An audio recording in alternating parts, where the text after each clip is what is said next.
जसहर चरित्र के लेखक कौन है? स्वयंभू, धनपाल, पुष्पदंत या फिर अब्दुल रहमान? बताइए साहब, जसहर चरित्र के। तो क्या उत्तर हो जाएगा? जसहर चरित्र के कौन हो जाएंगे लेखक अपने? इसके लेखक हो जाएंगे पुष्पदंत। जसहर चरित्र के लेखक कौन हो जाएंगे? पुष्पदंत हो जाएंगे। इनकी अन्य कृतियाँ भी मिलती है, महापुराण, नय कुमार चरिऊ, पुष्पदंत की नय कुमार चरिऊ महापुराण, ये भी मिलती है। और हम बात करें तो स्वयंभू की कौन सी है? स्वयंभू की रचना में याद बता देता हूँ आपको। इस रचना का नाम सुना होगा, ये कई बार परीक्षा में पूछी गई है। पौम चरिऊ, ये किसकी है? स्वयंभू की है। धनपाल की आपने अभी पिछले सवाल में देखी थी, अपने भविष्य कहा है। और जो अब्दुल रहमान है, ये इसकी है संदेश रासक। अब्दुल रहमान या फिर अब्दुल रहमान नाम मिलता है, क्या हो जाएगा? संदेश रासक। ठीक है। और पुष्पदंत की कौन सी हो जाएगी? ये जसहर चरित्र। ठीक है, जसहर। और नय कुमार चरिऊ किसकी है? वो भी पुष्पदंत की है साहब। अगला सवाल है कैमास वध। कई बार पूछा गया ये सवाल। कैमास वध किस ग्रंथ की प्रमुख घटना है? बिसलदेव रासो, परमाल रासो, पृथ्वीराज रासो, खुमान रासो? आसान है ये तो।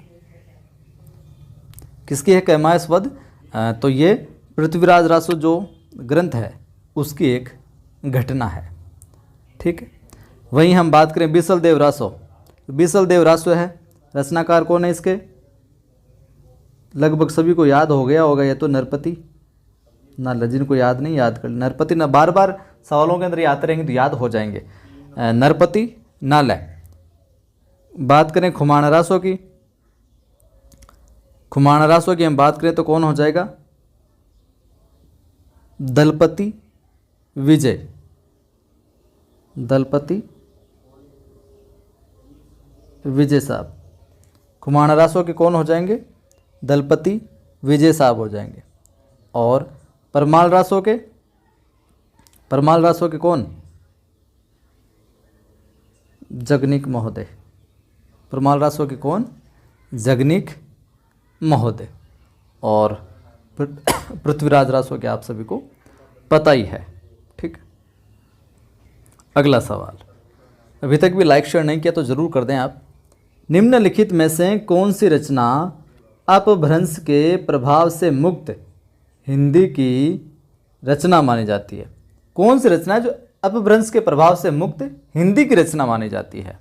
राउलवेल, हमीर रासो, बिसलदेव रासो या फिर भरतेश्वर बाहुबली रास?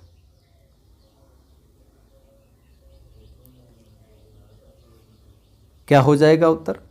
उत्तर हो जाएगा साहब यहाँ हमारा सी। बिसलदेव जो रासो है अपभ्रंश के प्रभाव से मुक्त हिंदी की रचना मानी जाती है, बिसलदेव रासो। रचनाकार नरपति नाला है।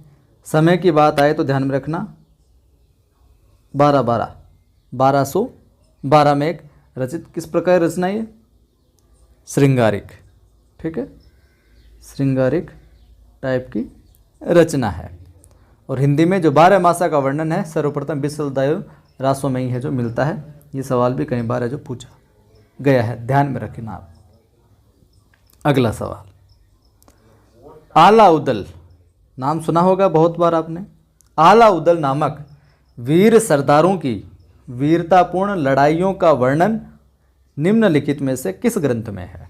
खुमान रासो में, परमाल रासो, बिसलदेव रासो या फिर पृथ्वीराज रासो?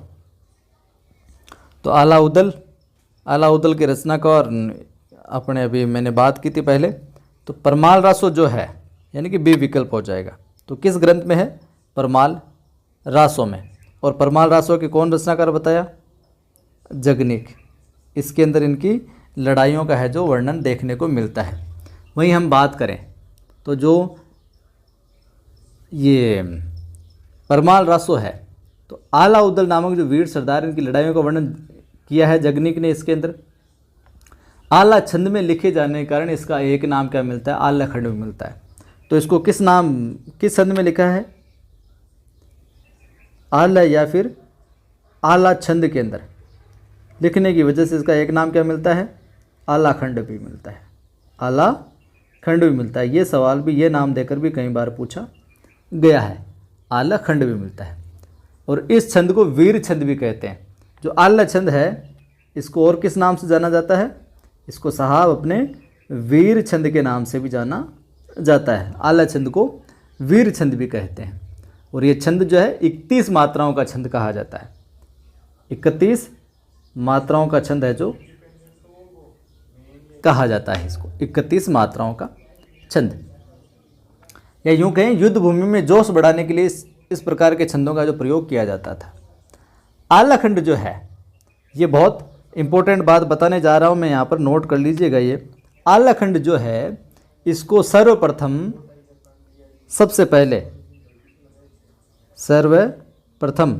आला खंड को, और ये सवाल कई बार पूछा गया है 1865 के अंदर।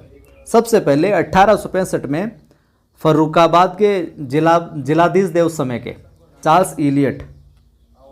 क्या नाम था, चार्ल्स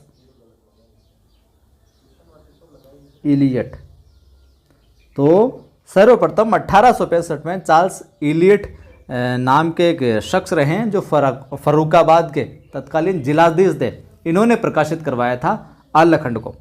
ये भी बहुत इम्पोर्टेंट बनता है, इसलिए इस चीज़ को जरूर आप ध्यान में रखिएगा। विक्रम की 7वीं शताब्दी से 11वीं तक अपभ्रंश की प्रधानता रही और फिर वह पुरानी हिंदी में परिणत हो गई। यह किस विद्वान का कथन है? सुनीति कुमार चटर्जी का, चंद्रधर शर्मा गुलेरी का, ग्रियर्सन का, धीरेन्द्र वर्मा का। वीडियो रोककर आप उत्तर सोच भी सकते हैं किसका है। उत्तर हो जाएगा साहब बी, चंद्रधर शर्मा गुलेरी। इस प्रकार से कथन देकर भी सवाल पूछा जा सकता है क्या कि विक्रम की 7वीं शताब्दी से 11वीं तक अपभ्रंश की प्रधानता रही और फिर वह पुरानी हिंदी में परिणत हो गई। चंद्रधर शर्मा गुलेरी ने ये कहा। चंद्रधर शर्मा गुलेरी के विषय में आप अच्छे से जानते हो, कहानियों के अंदर बहुत जल्द ही प्रसिद्धि प्राप्त कर ली थी। इनकी जो प्रमुख कहानियां हैं, 3 कहानियां लिखी थी इन्होंने। कितनी कहानियां लिखी थी? 3। और उनकी वजह से बहुत प्रसिद्धि मिली इनको। वो कहानियां आप लिख लीजिए, नोट कर लीजिए, याद है तो फिर अच्छी बात है। ये कई बार पूछ जाती है इसलिए मैं बता दूं। 1 नंबर पे मैं बात करूं सुखमय जीवन। क्या? सुखमय जीवन नाम सुना होगा इस कहानी का आपने। सुखमय जीवन, समय भी लिख लीजिए आप 1911 ईस्वी। सुखमय जीवन 1911। दूसरी इनकी प्रसिद्ध कहानी क्या? बुद्धू का कांटा। बुद्धू का कांटा, समय 1914 लिख लीजिए। उसने कहा था, ये मैंने पढ़ाई भी है आपको। उसने कहा था, उसने कहा था 1915। इनकी 3 कहानियां प्रसिद्ध, सुखमय जीवन, बुद्धू का कांटा, उसने कहा था। सवाल इनसे इस प्रकार पूछा जाता है कई बार, निम्न में से गुलेरी की कहानी नहीं है। 3 तो ये दे दी जाती है और 1 और कोई मिलती जुलती दे दी जाती है, तो ध्यान में रखिएगा। ये अगला सवाल बताइएगा। देखिए अगर आप समझ चुके हैं सवाल को तो, चंद्रधर शर्मा गुलेरी ने साहित्यिक अपभ्रंश को किस नाम से पुकारा? अवहट, पुरानी हिंदी, अपभ्रष्ट या देशी भाषा? देखिए ऊपर वाला ही सवाल था, ऊपर वाले में कथन था और उसी सवाल इस रूप में भी ये कई बार पूछा गया। ऊपर वाला जो कथन था उसको भी पूछा गया है और इस रूप में भी है जो पूछा गया है। तो चंद्रधर शर्मा गुलेरी ने साहित्यिक अपभ्रंश को किस नाम से पुकारा साहब? पुरानी हिंदी के नाम से है जो पुकारा। ऊपर भी आया था कि जो प्रधानता है अपभ्रंश की, प्रधानता रही और वह फिर पुरानी हिंदी में परिणत हो गई। तो साहित्यिक अपभ्रंश को ही किस नाम से पुकारा? पुरानी हिंदी। इस प्रकार से भी सवाल पूछा जा सकता है। और रामचंद्र शुक्ल की बात करूँ मैं, रामचंद्र शुक्ल ने पुरानी हिंदी को क्या कहा? ये भी लिख लीजिए आप अलग से नोट लगा के। शुक्ल साहब ने, शुक्ल जी ने पुरानी हिंदी को, पुरानी हिंदी को क्या कहा? प्राकृताभास, ये कहा था शुक्ल महोदय ने। ठीक, अगला सवाल देखिए। सवाल है, निम्नलिखित में से कौन सी रचना अपभ्रंश की नहीं है? निम्नलिखित में से वो कौन सी रचना जो अपभ्रंश की नहीं है? पहुम चरिऊ, पाहुड़ दोहा,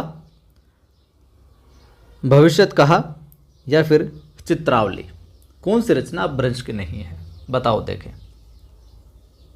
नियमित रूप से जुड़े रहे आप तो आपका हिंदी साहित्य इतिहास ज़बरदस्त हो जाएगा, चाहे वो फर्स्ट ग्रेड हो, चाहे फिर सेकंड ग्रेड हो, चाहे आपने एनवीएस का फॉर्म लगाया हो, चाहे आप नेट वाला पेपर देने वाले हो, या केवीएस डीएसएसबी जो भी है, सब के लिए ज़बरदस्त हो जाएगा। तो कौन सी रचना अपभ्रंश की नहीं है? उत्तर हो जाएगा डी, चित्रावली। चित्रावली जो है अपभ्रंश की नहीं है। तो फिर किसकी है साहब? तो चित्रावली जो है ये 1613 के दौरान उस्मान नामक सूफी कवि द्वारा रचित। पहले तो ध्यान में रख लीजिए, चित्रावली के रचनाकार कौन है? उस्मान साहब, उस्मान कवि द्वारा रचित है। और ये अवधि में थी। किस में थी? अवधि के अंदर, न कि अपभ्रंश में। अवधि में अपने दोहा चौपाई छंदों के अंदर। वहीं पहुम चरिऊ, पाहुड़ दौर, भविष्यत कहा, ये किसकी है? अपभ्रंश की। और भविष्यत कहा के रचनाकार कौन है? धनपाल। पता है आपको, याद हो गया वो, इतनी बार बता दिया। और पाहुड़ दोहा के कौन है? राम सिंह। वापस सुन लीजिए, याद फिर हो जाएगा। और पहुम चरिऊ कौन है, ये आप कमेंट करके बता दीजिएगा आप। ठीक है, चलिए अगला सवाल। अपभ्रंश की उत्तरकालीन अवस्था का नाम है। बहुत अच्छा सवाल है। अपभ्रंश की उत्तरकालीन मतलब आगे की, बाद की अवस्था का नाम है। संस्कृत, प्राकृत, पाली या फिर अवहट? बताइए। बहुत अच्छा और आसान सवाल है, कई बार आया हुआ है ये। क्या उत्तर हो जाएगा? डी, अपभ्रंश की उत्तरकालीन अवस्था का नाम क्या है? अवहट है। उत्तरकालीन यानी बाद की अवस्था। अब देखिए, इनका मैं क्रम बता देता हूं आपको। जैसे क्रम, पहला क्रम हो जाएगा संस्कृत, यहां से मामला प्रारंभ होता है। संस्कृत, आगे बढ़ें तो पाली, फिर आगे बढ़ें तो प्राकृत, संस्कृत, पाली, प्राकृत, फिर आगे बढ़ें अपभ्रंश, फिर आगे बढ़ें अवहट। आ गई बात समझ में? किस प्रकार से ये उत्तरकालीन अवस्था का उत्तरकालीन अवस्था है। संस्कृत, पाली, प्राकृत, अपभ्रंश और अवहट। चलिए अगले सवाल की ओर बढ़ते हैं। अगला सवाल है, हिंदी में, आसान सवाल है। हिंदी में किस कवि को, लेकिन महत्वपूर्ण है, बहुत बार पूछा गया है। हिंदी में किस कवि को राजशेखर, हिंदी में किस कवि को राजशेखर की उपाधि से अलंकृत है, जो किया गया है? स्वयंभू को, विद्यापति को, चंद्रवरदाई को या फिर जगनीक को? बताइए साहब, किस कवि को राजशेखर की उपाधि से अलंकृत है, जो किया गया है? उत्तर हो जाएगा विद्यापति महोदय। कौन? विद्यापति महोदय। विद्यापति को और किन किन नामों से पुकारा गया है, वो भी आप कमेंट करके है जो बताइएगा। विद्यापति का एक ये भी ध्यान में रखना, ये शैव संप्रदाय के थे। किसके थे? एडिशनल बात लिख लीजिए, आपको 2-4। शैव संप्रदाय से संबंध रखते थे, शैव संप्रदाय से संबंध रखते थे। ठीक है। और हरप्रसाद जो शास्त्री, इन्होंने पंचदेवोपासक भी स्वीकार किया इनको। वहीं हम बात करें तो अभिनव जयदेव, इनकी और उपाधियों की बात कर लेते हैं, और किन किन उपाधियों से इनको नवाजा गया है। अभिनव जयदेव, अभिनव, ये से भी सवाल पूछा जा सकता है, निम्न उपाधियों से किसको नवाजा गया है, या निम्न में से किसकी उपाधि है। निम्न में से विद्यापति की उपाधि नहीं है, इस प्रकार से भी पूछा जा सकता है। तो अभिनव जयदेव, राजशेखर हो गई, और कवि शेखर हो गया, कवि कंठहार हो गया, कवि कंठहार हो गया, और इनको खेलन कवि भी,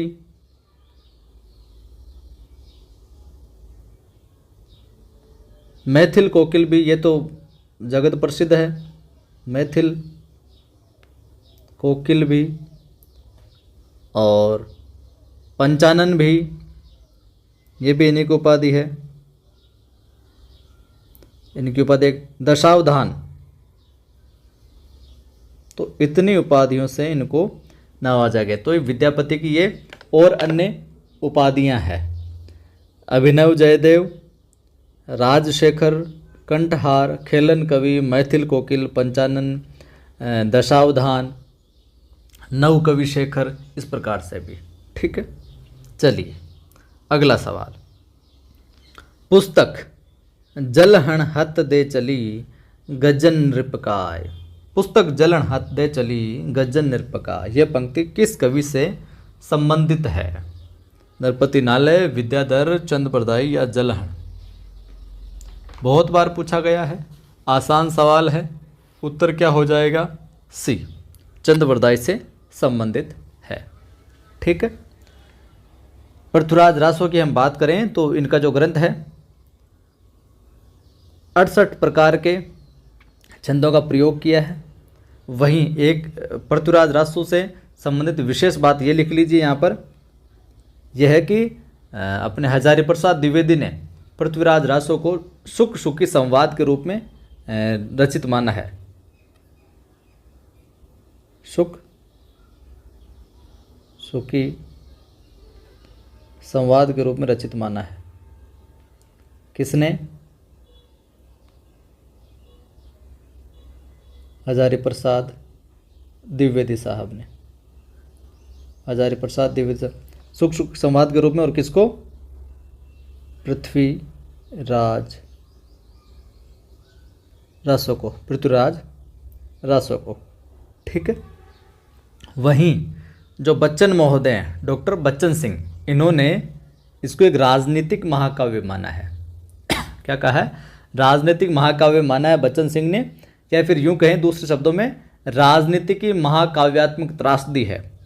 बच्चन साहब क्या कहते हैं, ये भी कई बार पूछा गया है। बच्चन साहब कहते हैं पृथ्वीराज रासो के विषय में, ये क्या है? राजनीति की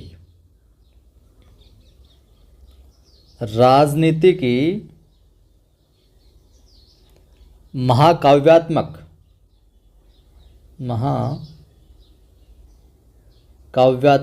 राजनीति की महाकाव्यात्मक क्या है?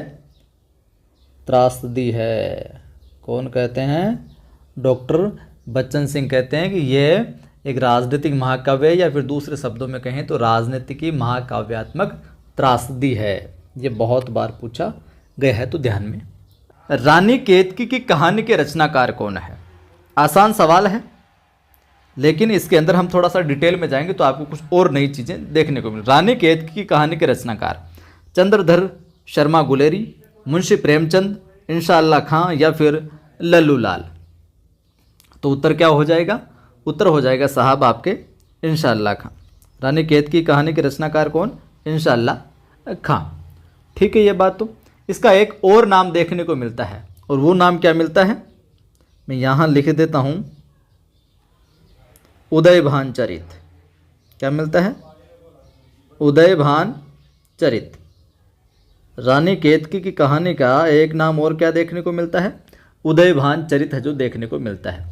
वहीं हम बात करें चंद्रधर शर्मा गुलेरी की रचनाओं में, तो कछुआ धर्म है इनकी रचना, मारे सी मोही कुठाव है।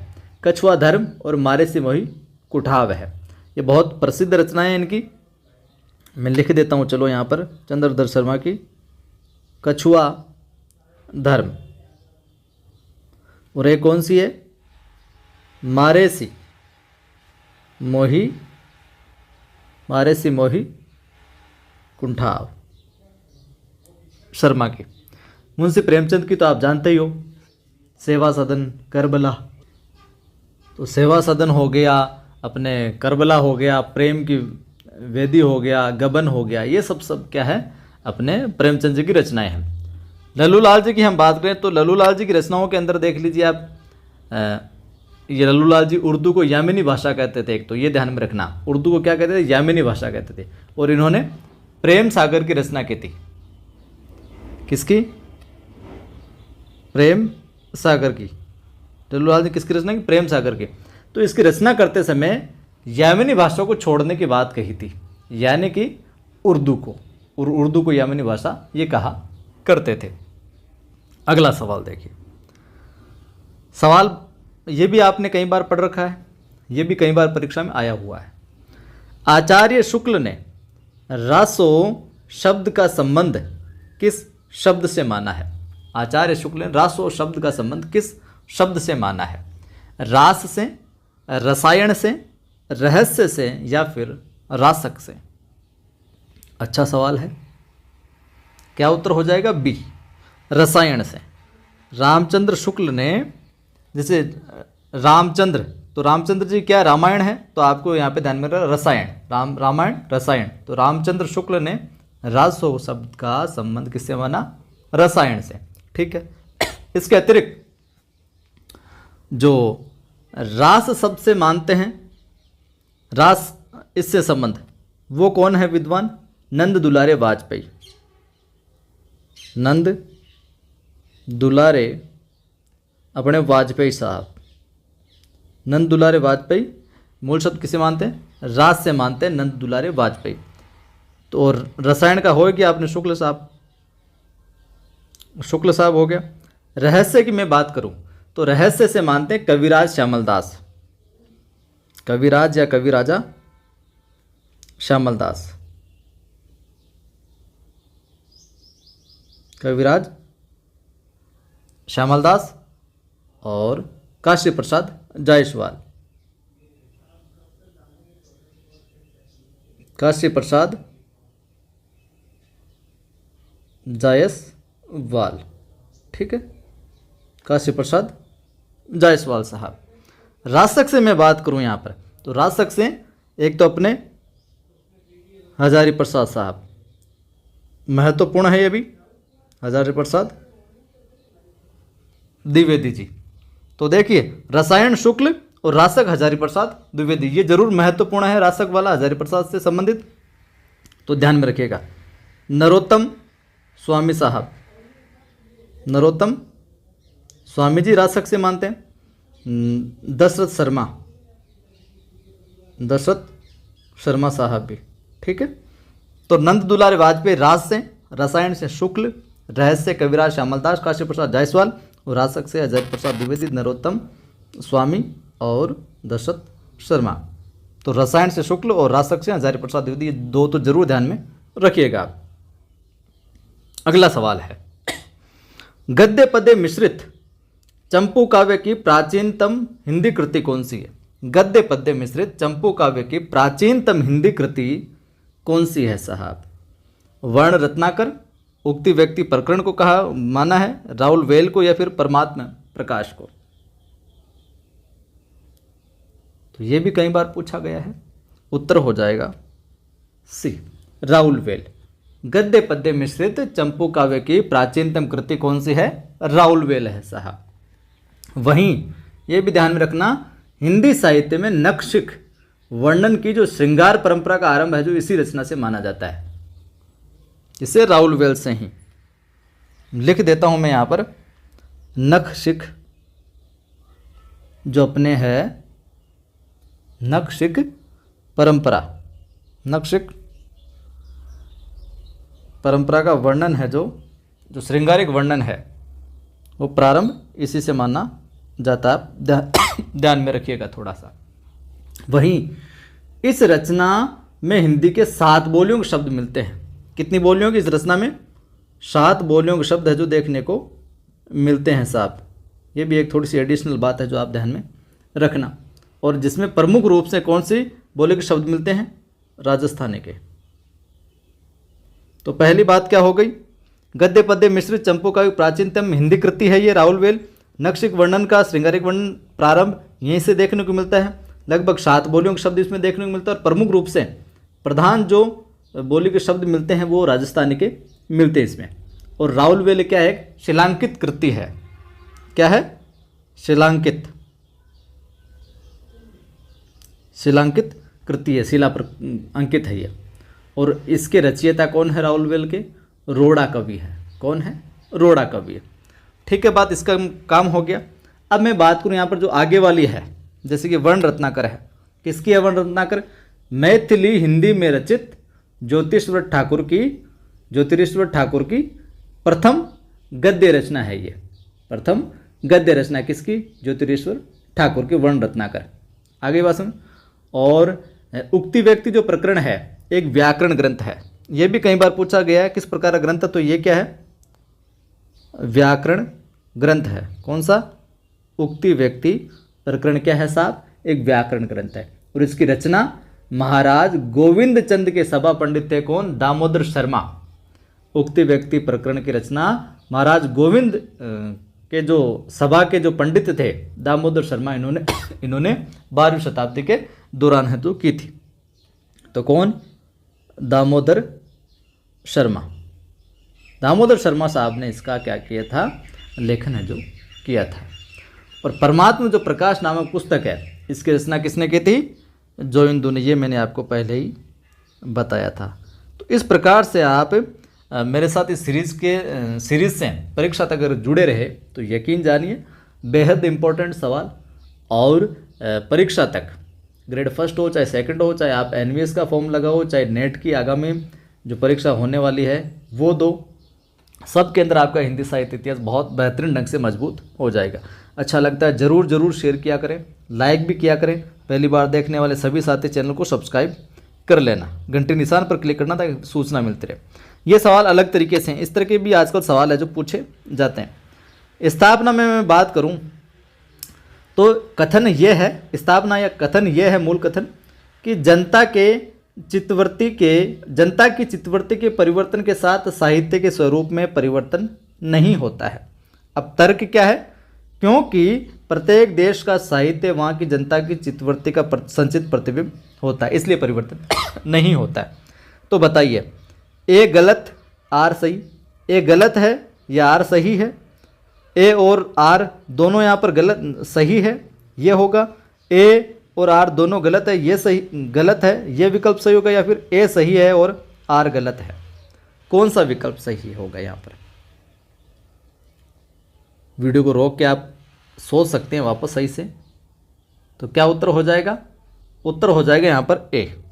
ए के अंदर क्या है?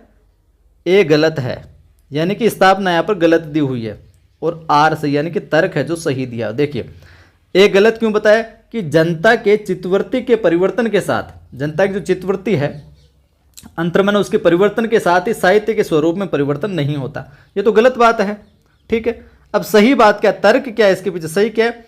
क्योंकि प्रत्येक देश का साहित्य वहाँ की जनता की चित्तवृत्ति का संचित प्रतिबिंब होता है, यानी कि प्रत्येक देश का जो साहित्य है, जो जनता है, जनता की, मान लो आपके मन में कोई चित्त के अंदर कोई परिवर्तन हुआ, उसके साथ में साहित्य के स्वरूप परिवर्तन नहीं होता? ऐसा नहीं होता है।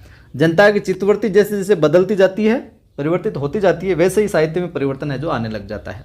जैसी आपकी विचारधारा होगी, जैसे विचारधारा बदलती रहेगी, वैसा ही आप जो सृजन है जो करते रहेंगे। तो इसीलिए प्रत्येक देश का साहित्य वहाँ की जनता की चित्तवृत्ति का संचित है जो क्या होता है? प्रतिबिंब होता है। तो ए तो यहाँ पर गलत हो जाएगा स्थापना तो, और आर जो तर्क है वो सही हो जाएगा, यानी कि ए विकल्प यहाँ पर सही हो जाएगा। आजकल इस प्रकार के सवाल भी जो पूछे जा रहे हैं। अगला सवाल देखिए, अगला सवाल है गोरखनाथ की साधना पद्धति का नाम है।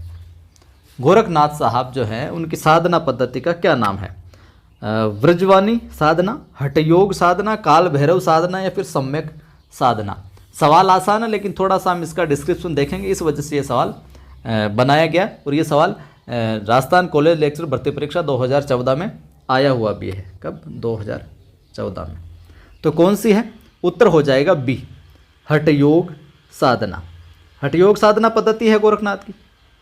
अब ध्यान में क्या रखना है, जो गोरखनाथ की साधना पद्धति है हठयोग, हठयोगियों के क्या सिद्ध सिद्धांत पद्धति ग्रंथ के अनुसार, हठयोग जो साधना पद्धति है इसमें हठयोगियों के जो ग्रंथ है कौन सा?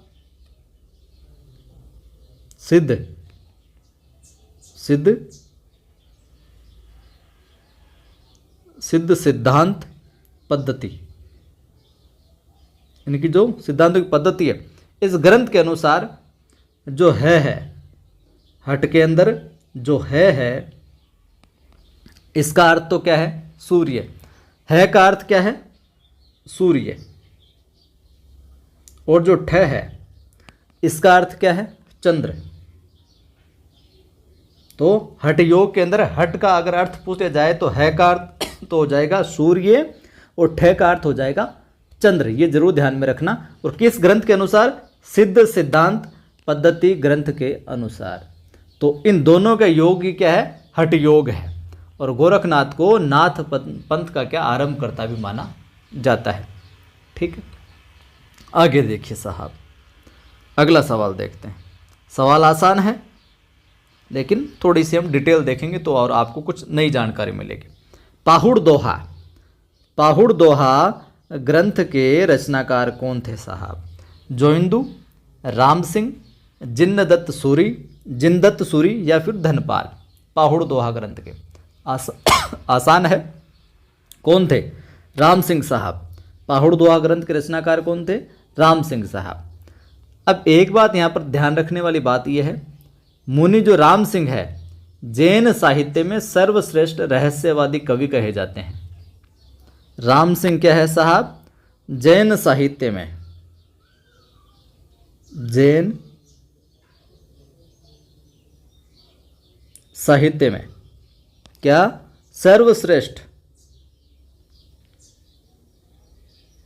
सर्वश्रेष्ठ कौन से कवि कहे जाते हैं? रहस्यवादी। सर्वश्रेष्ठ रहस्यवादी कवि कहे जाते हैं साहब मुनि राम सिंह। वहीं डॉक्टर हीरालाल मुनि, माफ़ कीजिए डॉक्टर हीरालाल, जो डॉक्टर यहाँ पर लिख देता हूँ मैं, डॉक्टर हीरालाल हुए हैं। डॉक्टर हीरालाल साहब क्या कहते हैं कि जो मुनि राम सिंह है इनका जो आविर्भाव काल है, आविर्भाव प्रारंभ का जो काल है वो संवत 1057। डॉक्टर हीरालाल मुनि राम सिंह का जो आविर्भाव काल है वो संवत 1057 है, जो मानते हैं लगभग इतना। भला हुआ जो मारिया बहिणी महारा कंतु, भला हुआ जो मारिया बहिणी महारा कंतु पंक्ति के रचनाकार कौन है साहब? अब्दुल रहमान, हेमचंद्र, दामोदर शर्मा या फिर भट्ट केदार? बताइए साहब कौन हो जाएंगे रचनाकार? तो रचनाकार है साहब इसके कौन?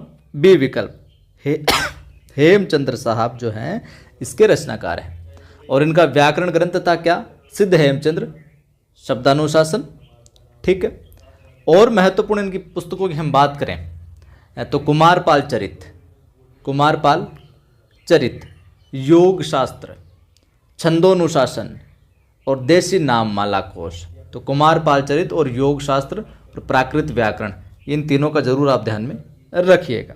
ठीक, अगला सवाल है, वीडियो को पॉज करके अच्छे से देखिएगा आप। सवाल यह है कि रचनाकाल के दृष्टिकोण से, रचनाकाल के अनुसार निम्नलिखित कवियों का सही अनुक्रम है। रचनाकाल के अनुसार तो पहले विकल्प में सरयपाद, पुष्पदंत, ऐदमान, अधयमान भी आता, कहीं जगह लिखा हुआ ऐदमान या लोईपा। पुष्पदंत होगा, ऐदमान होगा, लोईपा या सरयपा। लोईपा, पुष्पदंत, ऐदमान, लोईपा या फिर सरयपा, लोईपा, पुष्पदंत या ऐदमान।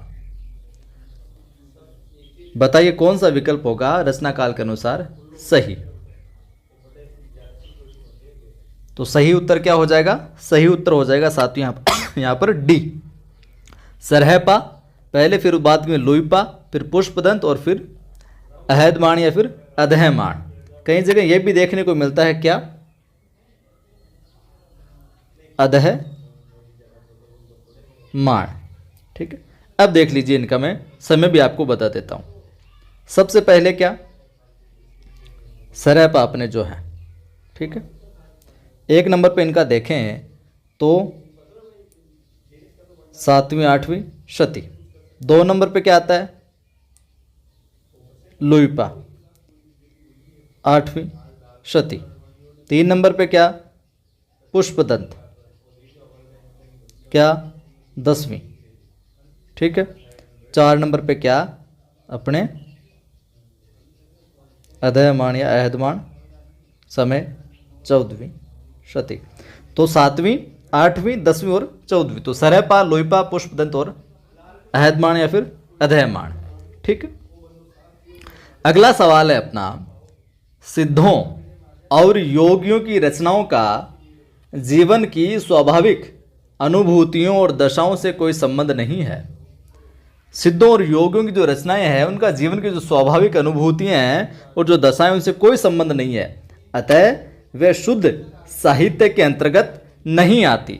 ये कथन किसका है, ये विचार किसका है, ये मत कौन रखते हैं, मुनि जिनविजय, रामचंद्र शुक्ल, हजारी प्रसाद द्विवेदी या फिर धीरेन्द्र वर्मा? बताइए साहब, क्या उत्तर हो जाएगा? उत्तर हो जाएगा यहाँ पर बी, रामचंद्र शुक्ल साहब का कथन है कि सिद्धों और योगियों की जो रचनाएं हैं वो जीवन की स्वाभाविक अनुभूति और दशाओं से कोई संबंध नहीं रखती, कोई रिलेशन नहीं है, बिल्कुल रिलेट नहीं करती है, ताकि अतः वो शुद्ध साहित्य के अंतर्गत है, जो नहीं शामिल की जा सकती है। अगला सवाल, ये सवाल मैंने पिछले वीडियो में अलग तरीके से पूछा था, सीधा सीधा ये सवाल कई बार पूछा गया है। क्या राउलवेल किस तरह की रचना है? सीधा सीधा सवाल है, गद्य पद्य मिश्रित चंपू काव्य है, ये शुद्ध काव्य है, नाटक है या फिर प्रेमाख्यान प्रबंध काव्य है, या फिर प्रेमाख्यान प्रबंध काव्य है? तो क्या उत्तर हो जाएगा? सीधा सीधा उत्तर हो जाएगा गद्य पद्य मिश्रित चंपू काव्य है। ये राउलवेल किस तरह की रचना है? गद्य पद्य मिश्रित चंपू काव्य है।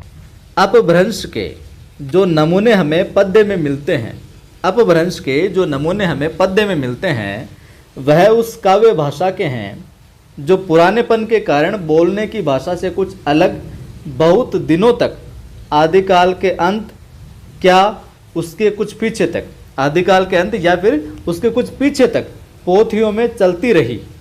यह जो कथन है ये किसका है? राहुल सांकृत्यायन का, रामचंद्र शुक्ल का, हजारी प्रसाद द्विवेदी या फिर नामवर सिंह का? ये कथन किसका है?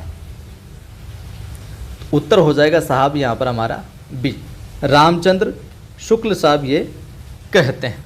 ठीक है, और शुक्ल साहब के बारे में आपको सबको पता है, हिंदी साहित्य का इतिहास माफ करें, हिंदी साहित्य का इतिहास लिखा 1929 समय, और ये हिंदी शब्द सागर की भूमिका में लिखा था इन्होंने। किसकी? हिंदी शब्द सागर की भूमिका में। ये सवाल भी कई बार पूछा जाता है, और ये सवाल मैंने आपको पहले भी वीडियो में बताया, हिंदी शब्द सागर की भूमिका के रूप में। ठीक है, और अपभ्रंश को रामचंद्र शुक्ल ने क्या कहा था?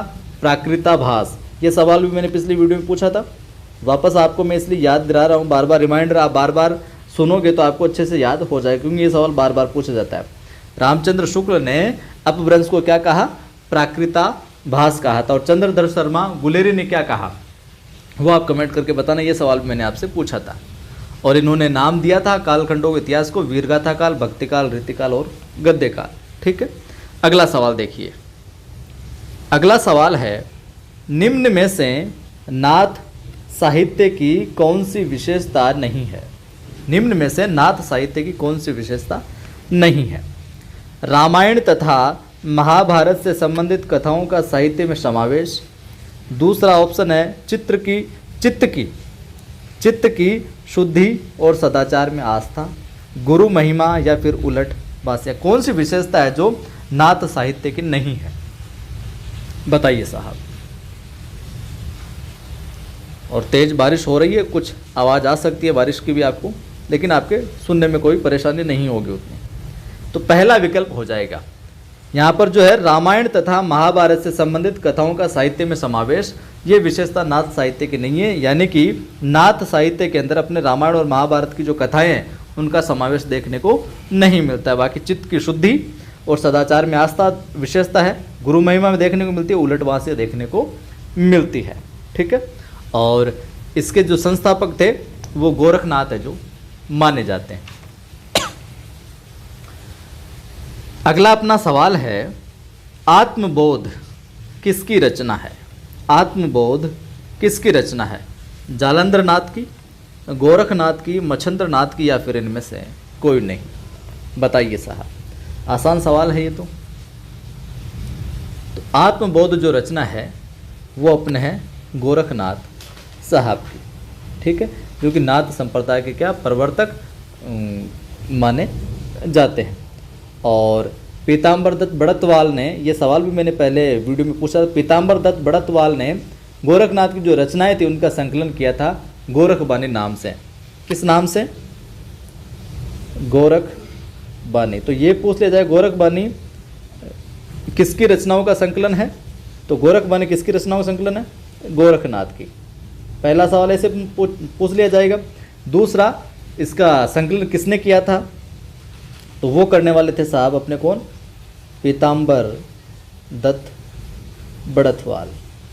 ठीक है, पीताम्बर दत्त बड़तवाल साहब। गोरखनाथ की और रचनाओं में आप देखोगे तो गुरु महिमा, इंद्रिय निग्रह, प्राण साधना, वैराग्य, कुंडलिनी जागरण, शून्य समाधि, ये और रचना इनकी देखने को मिलती है। और इन रचनाओं का संकलन गोरखवाणी नाम से किया था पीताम्बर दत्त बड़तवाल ने। चलिए अगला सवाल है, माधव हम परिणाम निराशा, माधव हम परिणाम निराशा, ये काव्य पंक्ति किस कवि की है? सुंदरदास की, विद्यापति की, सूरदास की, या फिर रस खान की? ये सवाल पीजीटी 2015 में और यूपी पीजीटी 2009 में भी पूछा गया है। माधव हम परिणाम निराशा किस कवि की ये पंक्ति, काव्य पंक्ति? उत्तर हो जाएगा विद्यापति साहब की। किसकी है? विद्यापति साहब की। और विद्यापति के विषय में आपको पता है, ये बिहार प्रांत के दरभंगा जिले का जो विप्सी नामक गांव, वहाँ के निवासी थे। गुरु का नाम पंडित हरिमिश्र था। गुरु का नाम क्या था इनके? पंडित हरिमिश्र।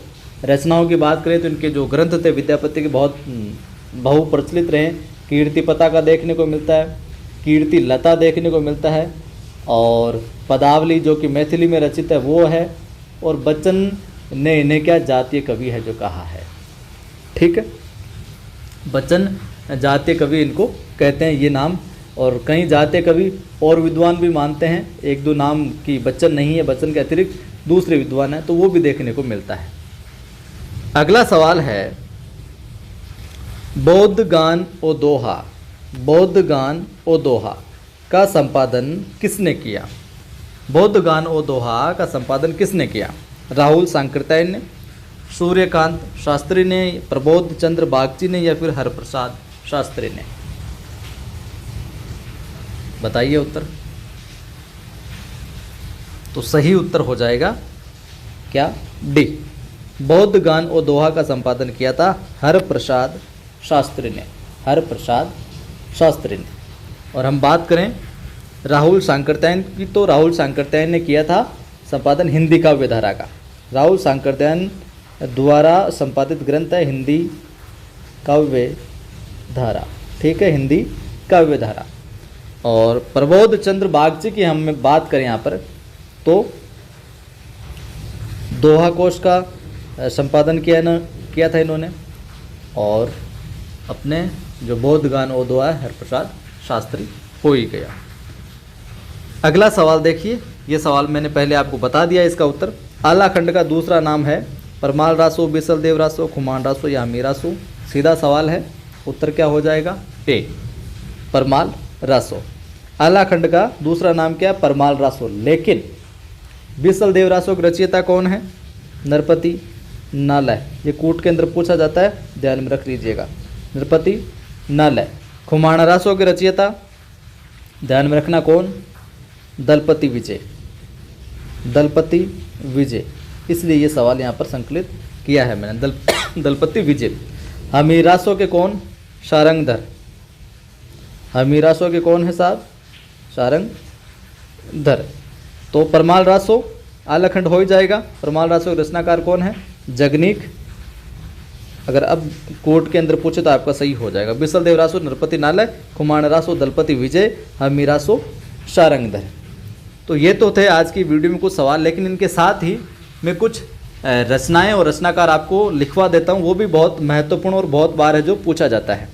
तो आप इस तरफ रचनाएं लिख लीजिए, इम्पोर्टेंट है, तो मैंने सोचा सवाल न बनाकर आपको इस प्रकार से लिखवा दूँ मैं। रचनाएं और रचनाकार उनके फटाफट लिख लीजिए आप।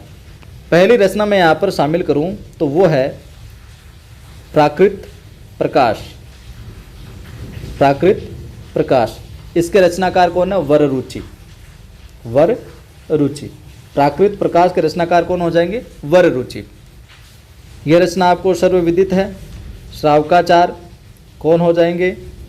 देवसेन महोदय। ये कोर्ट के अंदर सवाल है जो पूछा जाता है कई बार। श्रावकाचार्य, देवसेन महोदय।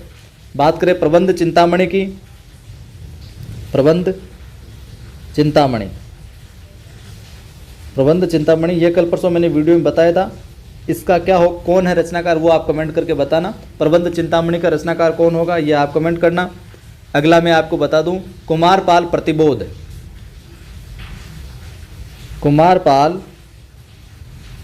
कुमारपाल प्रतिबोध, इस रचना के रचनाकार हो जाएंगे साहब अपने सोमप्रभ सूरी। कौन? सोमप्रभ सूरी। सोमप्रभ सूरी हो जाएंगे। और कुमारपाल चरित के हेमचंद्र। कुमारपाल चरित जो रचना है इसके कौन हो जाएंगे? अपने हेमचंद्र। रचना काल की दृष्टि से निम्नलिखित कृतियों का सही अनुक्रम है। वीडियो को रोक के आप अच्छे से देख लीजिए। कुवलयमाला कथा, राहुल वेल, उक्ति व्यक्ति प्रकरण या फिर वर्ण रत्नाकर, ये क्रम होगा। या फिर राहुल वेल, कुवलयमाला कथा, उक्ति व्यक्ति प्रकरण, वर्ण रत्नाकर। उक्ति व्यक्ति प्रकरण, राहुल वेल, कुवलयमाला कथा, वर्ण रत्नाकर। या फिर वर्ण रत्नाकर, उक्ति व्यक्ति प्रकरण, राहुल वेल, कुवलयमाला कथा। बताइए कौन सा जो अनुक्रम है वो सही है। तो साहब यहाँ पर रचना काल की हम दृष्टि से देखें तो पहला जो अनुक्रम है, ए विकल्प जो है ये सही है। यानी कि कुवलयमाला कथा, इसका रचना काल यहाँ पर मैं ऊपर लिख देता हूँ 778 ईस्वी। ठीक है, पहले ये आ गई। राहुल वेल की बात करें तो 10वीं शताब्दी। ठीक है, ये आ गया। उक्ति व्यक्ति प्रकरण की बात करें तो 12वीं शताब्दी। ठीक है, और बात करें वर्ण रत्नाकर की तो वर्ण रत्नाकर का समय हो जाएगा साहब 14वीं शताब्दी। तो 778, 10वीं, 12वीं और 14वीं, ये रचना काल की दृष्टि से यहाँ पर कृतियों का सही अनुक्रम है। अब ये भी ध्यान में रख लीजिए, कुवलयमाला जो कथा है इसके रचनाकार कौन है? उद्योतन सूरी साहब। कौन है? उद्योतन सूरी साहब। राहुल वेल रोड़ा कवि। कौन? रोड़ा कवि। ठीक है, उक्ति व्यक्ति प्रकरण दामोदर शर्मा। और वर्ण रत्नाकर कौन? ज्योतिरीश्वर ठाकुर। वर्ण रत्नाकर के कौन? ज्योतिरीश्वर ठाकुर साहब हो जाएगा। आगे बात समझ में। अगला सवाल देखिए आप। अगला सवाल है साथियों यहाँ पर रचना काल की दृष्टि से, फिर वही है क्योंकि इस प्रकार के सवाल है जो बहुत पूछे जाते हैं। रचना माफ करें, रचना काल की दृष्टि से निम्नलिखित ग्रंथों का सही अनुक्रम है। ये जो मैं ग्रंथ बता रहा हूँ ये बहुत ही प्रसिद्ध है और ये सवाल है जो कई बार पूछे गए हैं। तो रचना काल की दृष्टि से निम्नलिखित जो ग्रंथ इनका सही अनुक्रम बताना है। अनुराग बांसुरी, मृगावती, ज्ञानदीप या इंद्रावती। ज्ञानदीप, मृगावती, अनुराग बांसुरी या इंद्रावती। सी विकल्प है मृगावती, ज्ञानदीप, इंद्रावती, अनुराग बांसुरी। और चौथा विकल्प है इंद्रावती, मृगावती, ज्ञानदीप, अनुराग बांसुरी। बताइए, वीडियो रोक के आप अच्छे से सोच लीजिए क्या कुछ है रचना काल इनका। तो साहब यहाँ पर अपना उत्तर क्या हो जाएगा? सी विकल्प यहाँ पर सही हो जाएगा। मृगावती, ज्ञानदीप, इंद्रावती और अनुराग, बांसुरी। यहाँ पर मैं लिख देता हूँ, देखिए मृगावती जो है, मृगावती का लिखावट पे न जाइएगा आप। मृगावती का समय क्या है, 1501 देखने को मिलता है। ठीक है, ये हो गई मृगावती। ज्ञानदीप आता है इसके बाद में, ये ज्ञानदीप की बात करते हैं। ज्ञानदीप के समय की हम बात करें तो 1619 ईस्वी, 1600। तो ज्ञानदीप हो गया, मृगावती, ज्ञानदीप हो गया। इंद्रावती तीसरी कौन सी है, इंद्रावती, ये लीजिए साहब इंद्रावती। इंद्रावती के समय की हम बात करें तो 1744 ईस्वी, क्या 1744। और फिर 4 नंबर पे क्या आती है, अनुराग बांसुरी रचना। ये अनुराग बांसुरी लीजिए साहब, अनुराग बांसुरी का 1764। तो मृगावती 1501, ज्ञानदीप 1619 और इंद्रावती 1744 और अनुराग बांसुरी 1764। ठीक है, मृगावती के रचनाकार की भी मैं बात करूं तो कौन है मृगावती के, कुतुबन। इनका भी सवाल है जो कूट वाले सवालों में कई बार पूछा जाता है। मृगावती, कुतुबन, और जो अपने ज्ञानदीप है शेख नबी साहब, शेख नबी हो जाएगा। इंद्रावती नूर मोहम्मद, ठीक है, और अनुराग बांसुरी भी नूर मोहम्मद। तो मृगावती, कुतुबन, ज्ञानदीप, शेख नबी, इंद्रावती नूर मोहम्मद, अनुराग बांसुरी नूर मोहम्मद। 1501, 1619, 1744, 1764। सी विकल्प यहाँ पर सही हो जाएगा साहब। अगला सवाल देखिए, अगला सवाल है आपके समक्ष यहाँ पर है, फिर वही है। रचनाकाल के अनुसार आपको निम्नलिखित जो काव्य कृति है इनका सही क्रम बताना है। पहली कृति ललित ललाम है, पहले विकल्प में। भाव विलास है, श्रृंगार निर्णय है, जगत विनोद है। ललित ललाम, श्रृंगार निर्णय, भाव विलास, जगत विनोद।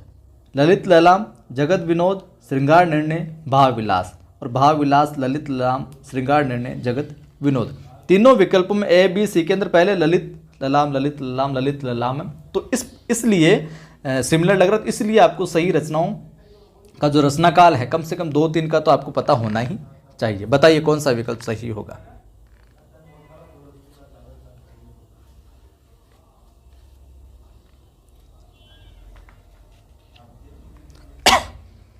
तो सही विकल्प हो जाएगा साहब यहाँ पर ए। कौन सा हो जाएगा, ए यहाँ पर सही विकल्प है जो हो जाएगा। ए के अंदर क्या है, ललित ललाम है, भाव विलास है, श्रृंगार निर्णय है और जगत विनोद है। ठीक है, ये ए विकल्प यहाँ पर सही हो जाएगा। अब इनका क्रम देखते हैं। जो रचनाकाल है, प्रकाशन वर्ष है, ललित ललाम का है 1664।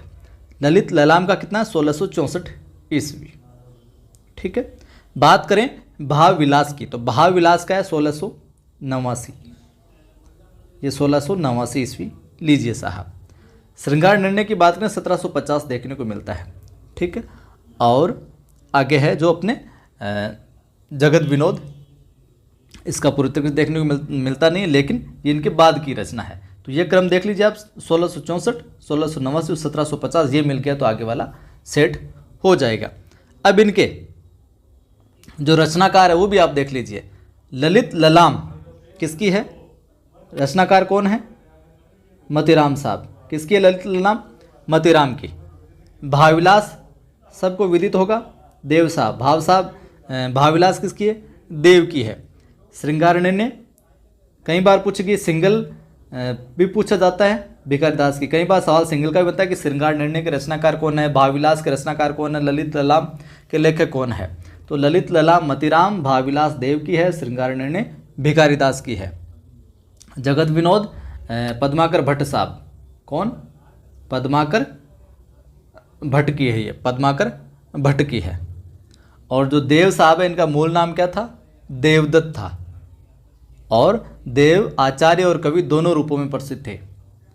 देव जो है आचार्य तो भी था इनमें, और वह कवि, दोनों के अंदर क्या थे, ये प्रसिद्धि प्राप्त थी इनको। और मूल नाम क्या था देव का, देवदत्त साहब। ठीक, अगला सवाल देखिए आप।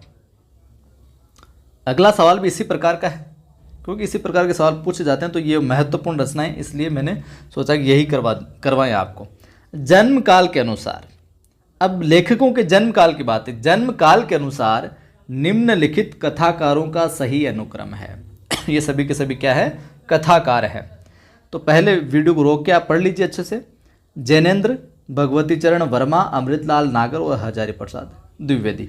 अमृतलाल नागर, फिर हजारी प्रसाद, फिर भगवती चरण और फिर जैनेन्द्र। हजारी प्रसाद, जैनेन्द्र, भगवती चरण, अमृतलाल। भगवती चरण वर्मा, जैनेन्द्र, हजारी और अमृतलाल नागर। बताइए क्या विकल्प होगा सही।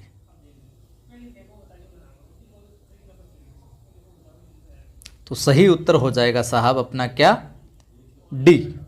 डी विकल्प यहां पर सही हो जाएगा। अब डी विकल्प कैसे होगा सही साहब, हमने क्या बात की, जन्म काल के अनुसार। जो लेखक हैं, रचनाकार, कथाकार जो हैं, इनके की जन्म काल को देखना है। तो डी विकल्प में क्या है, भगवती चरण वर्मा। भगवती चरण वर्मा की हम बात करें तो 1903 से 1981 ये जन्म मृत्यु का, 1903 से लेकर क्या है 81 तक। ठीक है, बात करें जैनेन्द्र महोदय की, अपने 1905 से 88 मिलता है, 1905 से 1988 हो गया।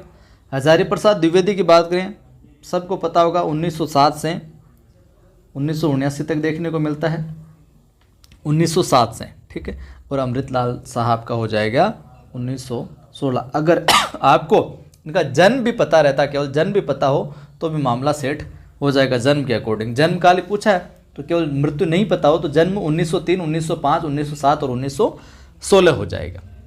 राजमती से रूठकर बीसल देव कहाँ चला गया था या फिर कहाँ गया था, कर्नाटक में, उड़ीसा में, तमिलनाडु में या फिर आंध्र प्रदेश में। बताइए राजमती से रूठकर बीसल देव कहाँ गया था। तो उत्तर क्या हो जाएगा साहब, उत्तर हो जाएगा उड़ीसा। और ये सवाल यूपी पीजीटी 2013 में पूछा गया, उसके अतिरिक्त भी कई बार एग्जाम में पूछा गया है। कहाँ चला गया था, उड़ीसा जो चला गया था। और बीसल देव रासो के रचनाकार कौन है, ये भी चीज़ें मैं आपको याद करवा दूँ, अगर पहली बार कोई देख रहा है उसको नहीं पता है तो नरपति नालय हो जाएगा। ठीक है, नरपति नालय हो जाएगा। खंड पूछ ले इसकी कि ये बीसल देव रासो कितने खंडों में है, तो साहब ये 4 खंडों में विभक्त है।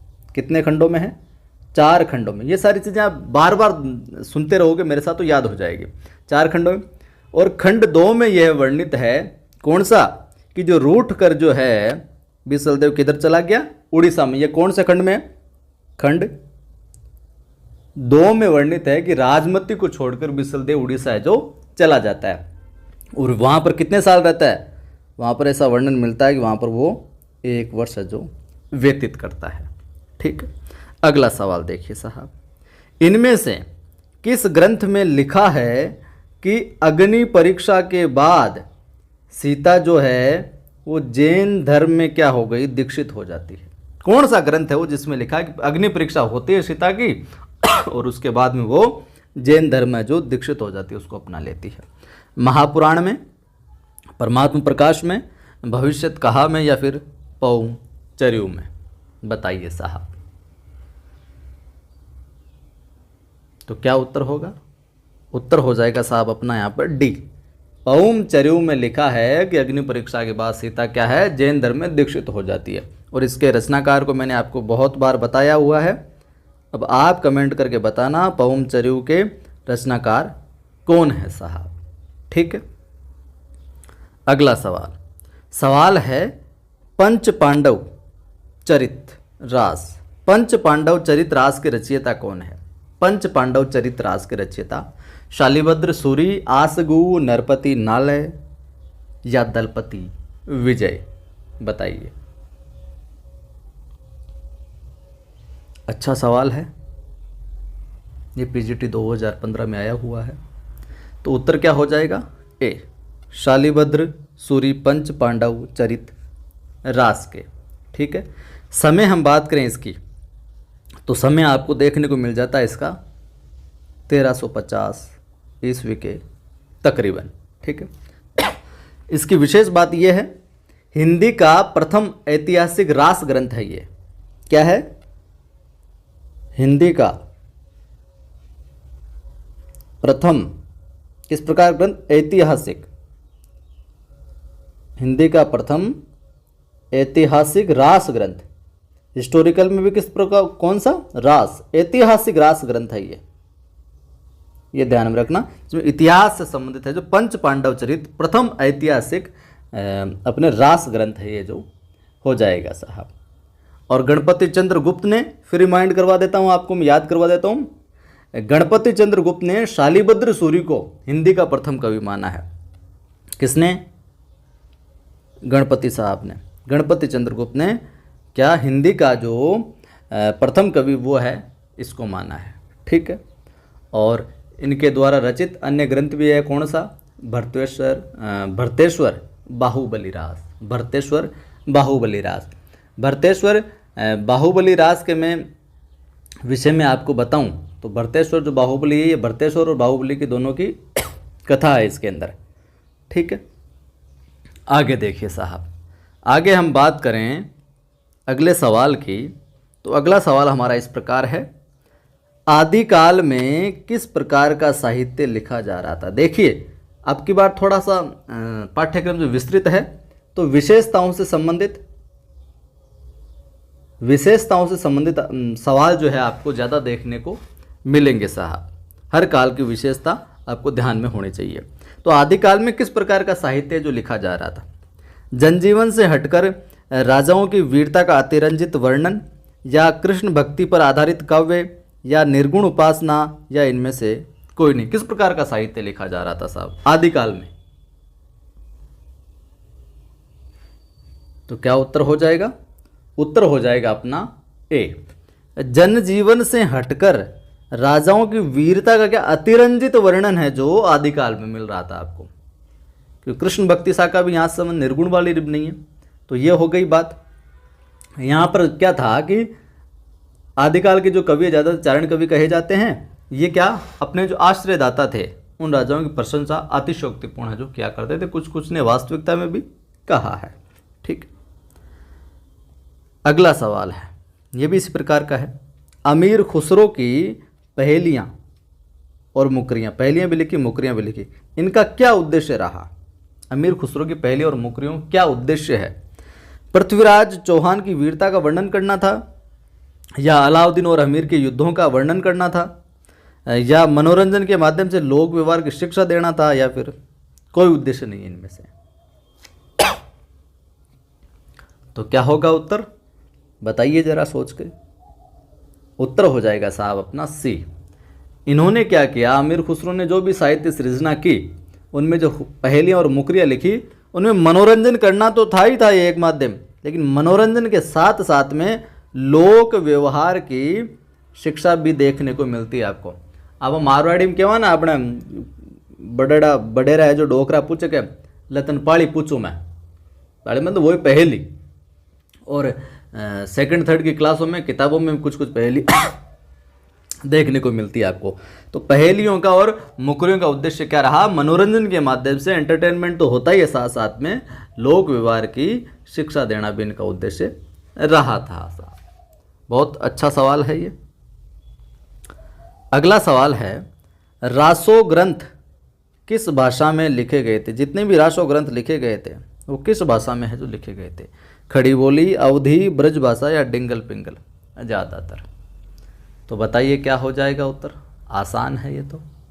उत्तर हो जाएगा डिंगल पिंगल। रासो ग्रंथ किस भाषा में लिखे गए? डिंगल और पिंगल में। आ गई बात समझ में? चलिए, वहीं इनके विषय में ये भी पूछ लिया जाता है, अपभ्रंश। आप ध्यान में रखना थोड़ा सा, अपभ्रंश को प्लस कर देते हैं किससे? अपभ्रंश धन ब्रज भाषा। अपभ्रंश धन ब्रज भाषा, ये तो क्या हो जाएगी? ये कहलाई पिंगल। इसमें अपभ्रंश और ब्रज भाषा का पुट हो वो तो क्या? पिंगल। और वहीं अपभ्रंश एक तरफ, और यहाँ पर राजस्थानी वाला मामला आ जाए तो वो क्या कहलाई? डिंगल। ठीक है। अपभ्रंश ब्रज भाषा पिंगल, अपभ्रंश राजस्थानी डिंगल। ठीक। आगे देखिए साहब, अगला सवाल आसान सवाल है, लेकिन ये कई बार अलग अलग तरीकों से पूछा गया है। विद्यापति के पद किस भाषा में रचित है? विद्यापति के जो पद हैं वो किस भाषा में है? पहाड़ी, मैथिली, अवधी या फिर पिंगल? बताइए साहब, किस लैंग्वेज में है वो? तो यहाँ पर उत्तर क्या हो जाएगा अपना? उत्तर हो जाएगा सीधा सीधा बी। विद्यापति की पदावली भी गई है, आती है कि विद्यापति की पदावली रचित है या विद्यापति के पद, इस तरीके से, तो बी, मैथिली में। ठीक है। और विद्यापति बिहार के थे, और इनके जो रचित जो ग्रंथ है, एक तो पदावली हो जाता है, एक कीर्ति लता हो जाता है, एक कीर्ति पताका हो जाता है। ये प्रसिद्धि है विशेष इनकी उपलब्धि। वहीं कीर्ति पताका और तथा जो कीर्ति लता है, इसकी भाषा क्या थी? अवहट। अवहट हो जाएगी अपने। किसकी? एक तो हो जाएगी अपने कीर्ति लता, और एक हो जाएगी क्या? कीर्ति पताका। कीर्ति लता और दूसरी क्या हो जाएगी? पताका। इनकी दोनों की क्या अवहट थी, और पदावली की अपने या जो पद है वो थे मैथिली में। सवाल है जम्बू स्वामी रास, क्या जम्बू स्वामी रास के रचयिता हैं? धर्मसूरी, हेमचंद्र सूरी, शालिभद्र सूरी या फिर जिनदत्त सूरी? तो उपदेश रसायन रास ऊपर वाले सवाल में तो अपने क्या हो जाएगा? जिनदत्त सूरी हो जाएगा। और जम्बू स्वामी रास के रचयिता कौन हो जाएंगे यहाँ पर? धर्मसूरी। कौन हो जाएंगे? धर्मसूरी। और शालिभद्र सूरी जो है, इन्होंने पंच पांडव चरित तथा जिनदत्त सूरी के अपने उपदेश रसायन रास जो है वो। जिनदत्त सूरी का क्या हो जाएगा? उपदेश रसायन रास। जम्बू स्वामी का हो जाएगा धर्मसूरी। और जो शालिभद्र सूरी है, ये अपने इनका क्या हो जाएगा? पंच पांडव चरित। ठीक है। अगला देखिए, अगला सवाल है निम्नलिखित में से कौन सी विशेषता लोक साहित्य में नहीं होती है? निम्नलिखित में से कौन सी विशेषता लोक साहित्य में नहीं होती है? इसमें शास्त्रीयता होती है, मौखिक होता है ये लोक साहित्य, यह परंपरा में प्रचलित रहता है, या फिर इसमें सहजता और स्वाभाविकता होती है? तो क्या उत्तर होगा? ए उत्तर हो जाएगा यार। इसमें शास्त्रीयता होती है। सवाल क्या था? निम्नलिखित में से कौन सी विशेषता लोक साहित्य में नहीं होती? तो लोक साहित्य में ये विशेषता है जो नहीं होती। बाकी ये मौखिक होता है, ये परंपरा में प्रचलित रहता है, इसमें सहजता और स्वाभाविकता रहती है, और जो लोक साहित्य होता है इसकी जो भाषा शिष्ट और साहित्यिक भाषा न होकर साधारण जन की भाषा होती है। किस प्रकार की भाषा होती है इसमें? इसमें होती है साहब साधारण जन की भाषा देखने को मिलती है हमें, न कि साहित्यिक। ठीक है, साधारण जन की भाषा देखने को मिलती है। अगला सवाल है स्वयंभूकृत पौमचर्यू की कथा किससे संबद्ध है? स्वयंभूकृत पौमचर्यू की जो कथा है वो किससे संबद्ध है? कृष्ण कथा से, राम कथा से, बौद्ध कथा से या फिर शक्ति कथा से? बताइए साहब, बहुत अच्छा सवाल है ये, कई बार पूछा गया है। उत्तर हो जाएगा राम कथा से। बी विकल्प यहाँ पर सही होगा। ठीक है। और ये स्वयंभूकृत जो पौमचर्यू राम कथा है, ये राम कथा पर आधारित अपभ्रंश का महाकाव्य है। किसका है? अपभ्रंश का। पहला फैक्ट ध्यान में रखना है, अपभ्रंश का महाकाव्य। ठीक है। और इसमें बात करें पदों की तो 12,000 पदों का जिक्र है जो आता है। कितने पद? 12,000 पद है जो देखने को मिलते हैं। जैन मत में राम के लिए पदम शब्द प्रयुक्त होता है। जो जैन मत है, जैन मत में राम के लिए क्या? पदम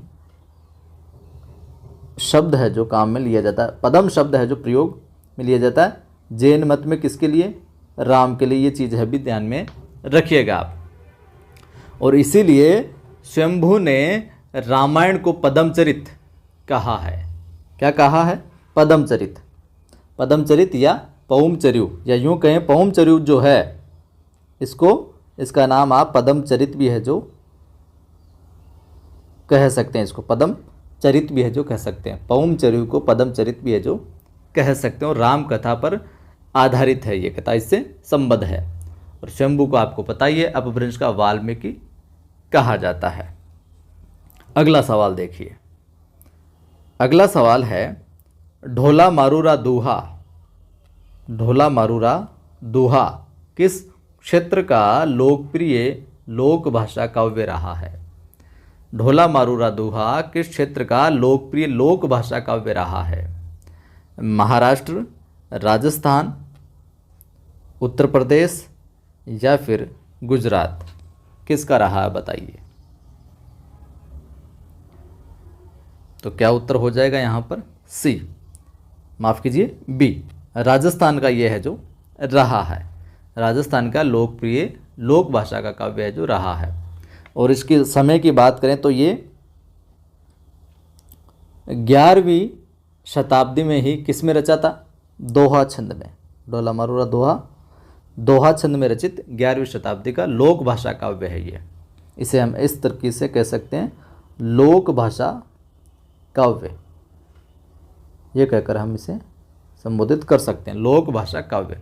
और इसके अंदर ढोला राजकुमार कौन है? अपने इसमें राजकुमार तो हो जाएगा ढोला, और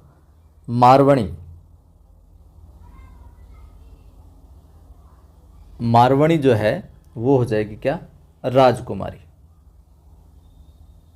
मारवणी राजकुमारी, इनकी क्या है? प्रेम कथा है ये, प्रेम कथा। ढोला मारूरा दोहा ढोला और मारवणी की क्या है? प्रेम कथा है साहब। अगला सवाल देखिए। जयदेव के गीत गोविंद, जो जयदेव साहब का गीत गोविंद है, का विशेष प्रभाव किस कवि पर माना जाता है?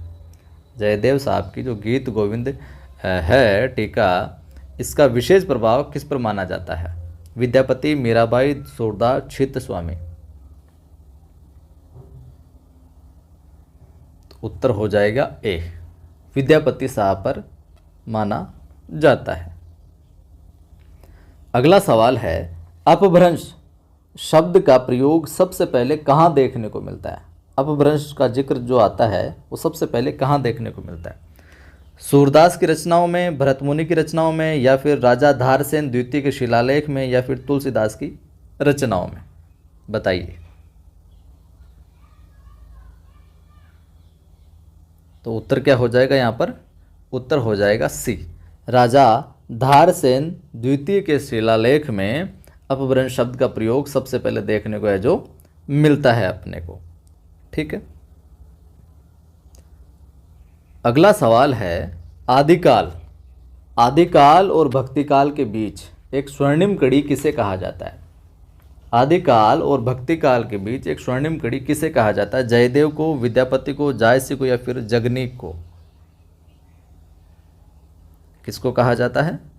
विद्यापति महोदय को आदिकाल और भक्तिकाल के बीच के जो एक स्वर्णिम कड़ी है जो कहा जाता है। और इनके विषय में कीर्तिलता, कीर्ति पताका और जो पदावली है, इनकी प्रसिद्ध रचनाएं हैं। और मैथिली में रचना करने के कारण इनको क्या कहा जाता है? मैथिल कोकिल भी कहा जाता है। और इनकी कौन कौन सी उपाधियां हैं, कौन कौन से उपनाम है, वो आप कमेंट करके बताना। कीर्तिलता कीर्ति सिंह से संबंधित एक प्रशस्तिपरक ग्रंथ है इनका, और अवहट का है इसके अंदर देखने को मिलता है आपको भाषा इसकी। और पदावली जो है वो मैथिली में है ही, और कीर्तिलता की भाषा और इनकी क्या है? अवहट देखने को मिलती है। गौड़ीय संप्रदाय के संस्थापक हैं। गौड़ीय संप्रदाय के संस्थापक कौन है? हरिदास निरंजनी साहब, लालदास साहब, हित हरिवंश, या फिर चैतन्य महाप्रभु? बताइए साहब। गौड़ीय संप्रदाय के आसान है, ये बहुत बार पूछा गया है। चैतन्य महाप्रभु क्या हो जाएगा, चौथा विकल्प यहाँ पर सही हो जाएगा। तो चैतन्य महाप्रभु तो अपने गौड़ीय संप्रदाय के हो जाएंगे। बात करें हम जो अपने लालदास साहब है, लालदास साहब का कौन सा, लालपंथ हो जाएगा। और बात करें हित हरिवंश साहब की तो राधा वल्लभ संप्रदाय, ठीक है। और स्वामी हरिदास अपने सखी संप्रदाय, ठीक। अगला सवाल देखिए, रुद्र संप्रदाय की स्थापना की थी। रुद्र संप्रदाय की स्थापना किसने की, रुद्र स्वामी ने, श्री स्वामी ने, विष्णु स्वामी या फिर निम्बार्काचार्य। यह प्रश्न भी कई बार पूछा गया है। रुद्र संप्रदाय की स्थापना किसने की, तो उत्तर हो जाएगा विष्णु स्वामी साहब ने। तो रुद्र संप्रदाय की स्थापना तो की विष्णु स्वामी साहब ने, और इनका जो दर्शन था वो था शुद्धाद्वैतवाद। जबकि जो सनकादिक संप्रदाय है इसकी स्थापना की थी निम्बार्काचार्य ने। इन्होंने किसकी की थी, सनकादिक, निम्बार्काचार्य साहब ने किसकी की थी, सनकादिक संप्रदाय की। और इनके गुरु का नाम था नारद मुनि, और इनका दर्शन था द्वैतवाद। निम्बार्का जो अपने आचार्य हैं, दर्शन क्या हो जाएगा, द्वैतवाद, ठीक है। अगला सवाल देखिए आप, वीडियो को लाइक शेयर नहीं किया तो कर दीजिए आप अभी। रस खान कवि का वास्तविक नाम था, बताइए। आसान है, नसीम खान, अली मोहम्मद, अब्दुल या फिर सैयद इब्राहिम। देखिए मेरा प्रयास है बिल्कुल सरल से सरल प्रश्न भी शामिल किया जाए, क्योंकि कई साथियों को उनका भी पता नहीं होता और कन्फ्यूजन में गलत भी हो जाते हैं। और इस तरह ये प्रश्न भी है जो धीरे धीरे सरल से कठिन की ओर ये अपनी सीरीज है जो चल रही है। तो भक्तिकाल प्रारंभ किया तो जो बेसिक सवाल बनते हैं भक्तिकाल से संबंधित वो भी यहाँ पर शामिल कर रहा हूँ, और कुछ धीरे धीरे आगे इस तरह प्रश्न भी आपको देखने को मिलेंगे। तो रसखान कवि का वास्तविक नाम सैयद इब्राहिम, ठीक है, ये तो हो गया। लेकिन हम बात करें थोड़ा सा इनके जन्म की, तो अनुमानत है दिल्ली में सन 1533 में, अनुमान है ये लगभग में, और मृत्यु 1618 के तकरीबन। इनकी काव्य कृतियाँ हैं जो पूछ ली जाती है, रसखान साहब की काव्य कृतियाँ पूछ ली जाती है। तो बात करें प्रमुख काव्य कृति आती है कि उसका नाम है सुजान रसखान, सुजान रसखान। और हम बात करें प्रेम वाटिका, आपको व्याख्या में जब बताऊंगा मैं तो वहाँ पर आपको कुछ विशेष चीज़ें मिल सकती है। जैसे कि यहाँ से सवाल बन जाएगा आपको, रसखान कवि की निम्न रचना नहीं है, या रसखान कवि की कौन सी रचना नहीं है, तो वहाँ पर सुजान रसखान दे दी, प्रेम वाटिका दे दी, दान लीला दे दी, और एक है जो किसी और राइटर की दे दी। तो आपको ध्यान में रखना है इनकी रचनाओं का, दान लीला हो गई, अष्टयाम हो गई, तो ये इनकी प्रमुख रचनाएं हैं। तो रसखान साहब का वास्तविक नाम सैयद इब्राहिम, और सुजान रसखान, प्रेम वाटिका, दान लीला और अष्टयाम, इन चारों रचनाओं को तो आपको विशेष तौर से याद है जो रखना है। अगला सवाल देखिए, रामानुजाचार्य ने किस दर्शन का प्रतिपादन किया। मैंने काफ़ी समय पहले एक वीडियो बनाया था जिसमें जो अलग अलग दर्शन है उनको ट्रिक से समझाया था आपको बिल्कुल आसानी से, तो अगर देखा हो तो याद होगा आपको। रामानुजाचार्य ने किस दर्शन का प्रतिपादन किया, अद्वैतवाद, शुद्धाद्वैतवाद, विशिष्टाद्वैतवाद या फिर द्वैतवाद, बताइए साहब। क्या उत्तर हो जाएगा, विशिष्टाद्वैतवाद। याद कैसे रखोगे, राम के अनुज, राम के अनुज कौन, भरत, और वो क्या थे, राम के लिए क्या थे, विशिष्ट थे। राम के अनुज क्या थे, विशिष्ट थे। तो राम के रामानुजाचार्य यानी विशिष्टाद्वैतवाद, राम के अनुज विशिष्ट थे भरत, इस तरीके से याद रख सकते हो। रामानुजाचार्य का क्या हो जाएगा, विशिष्टाद्वैतवाद, ठीक है। इसके साथ में ही आपको मैं थोड़ी सी और डिटेल दे देता हूँ, पहले भी बताया था और बता देता हूँ। यहाँ पर हम बात करें विशिष्टाद्वैतवाद तो ये हो गया रामानुजाचार्य श्री संप्रदाय से संबंधित। अद्वैतवाद की बात करें तो अपने अद्वैत जो है स्मार्त संप्रदाय शंकराचार्य हो जाएंगे, और द्वैतवाद की बात करें तो मध्वाचार्य हो जाएंगे। द्वैतवाद के कौन हो जाएंगे, अपने मध्वाचार्य, ठीक है। आगे अब देखते हैं। निरंजनी संप्रदाय के प्रवर्तक कवि कौन है? दादू दयाल, हरिदास, गरीबदास या फिर सुंदरदास? निरंजनी संप्रदाय बहुत बार पूछा गया, ये करंट जीके वाले पोर्शन में भी पूछा जाता है आजकल। तो उत्तर हो जाएगा साहब अपना यहाँ पर, निरंजनी संप्रदाय के प्रवर्तक कवि कौन हो जाएंगे? बी, यानी कि हरिदास साहब।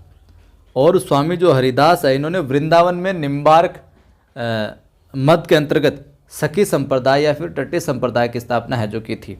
हरिदास साहब ने क्या? सखी संप्रदाय की। ठीक है, किसकी? सखी संप्रदाय की। आगे हम बात करें यहाँ पर अकबर के दरबारी कवि तानसेन स्वामी हरिदास के शिष्य थे, ये भी आप ध्यान में रखिएगा। अकबर के जो दरबारी कवि थे तानसेन स्वामी, वो हरिदास के शिष्य थे। और इनके द्वारा रचित ग्रंथों की हम बात करें तो सिद्धांत के पद और केलीमाल।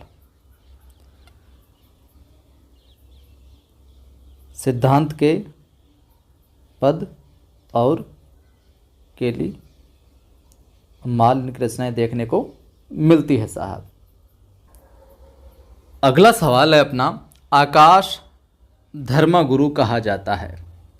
आकाश धर्मगुरु कहा जाता है शंकराचार्य को, रामानंद को, रामानुजाचार्य को या फिर वल्लभाचार्य को? बताइए साहब। उत्तर हो जाएगा बी, आकाश धर्मगुरु किसको कहा जाता है? रामानंद को कहा जाता है। किसको? रामानंद को। और रामानंद को हजारी प्रसाद द्विवेदी ने आकाश धर्मगुरु है जो कहा है। किसने कहा? हजारी प्रसाद द्विवेदी ने। तो ये भी ध्यान में रखना, किसने कहा? लिख लीजिए आप अगर लिखना चाहें तो, या बाकी आप ध्यान में रखिए। हजारी प्रसाद द्विवेदी ने। हजारी प्रसाद द्विवेदी साहब ने आकाश धर्मगुरु कहा रामानंद को। ठीक है, और हिंदी में रामानंद राम काव्य के पुरस्कर्ता कवि है जो माने जाते हैं। हजारी प्रसाद ने यह बात भी कही कि मध्य युग की समग्र स्वाधीन चिंता के गुरु रामानंद ही हैं। मध्य युग की, ये भी बात लिख लीजिए, इन्होंने कही थी। क्या? मध्य युग की, मध्य युग की समग्र स्वाधीन चिंता के, समग्र स्वाधीन चिंता के, मध्य युग की समग्र स्वाधीन चिंता के गुरु रामानंद ही थे। गुरु कौन थे? रामानंद ही थे। ये बात भी इनके विषय में कौन कहते हैं? हजारी प्रसाद द्विवेदी। प्रमुख ग्रंथों की बात करें तो सुन लीजिए, इनके ग्रंथ है श्री रामार्चन पद्धति, योग चिंतामणि, राम रक्षा स्त्रोत और आनंद भाष्य। और रामानंद ने रामावत संप्रदाय की स्थापना भी की थी। किसकी? रामावत। ठीक है।